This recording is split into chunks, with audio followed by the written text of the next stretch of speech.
Assalomu alaykum rahmatullohi va barakatuh. Azizlar, bu ko'rib turganingizdek ovozali joy namoz. Bu nima desanglar, men hozir ochib tayyorlab qo'ydim. Anchadan beri ko'pchilikda savol tug'iladi va nima funksiyani bajaradi deb.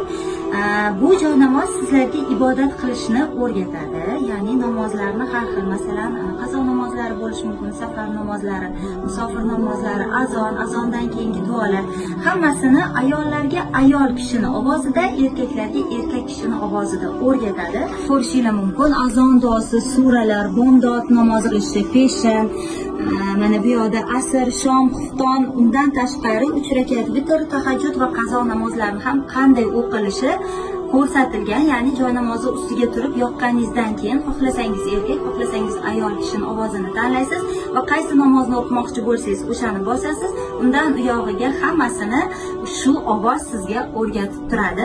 Batafsil yana ushbu profildan ma'lumotlarni olishingiz mumkin.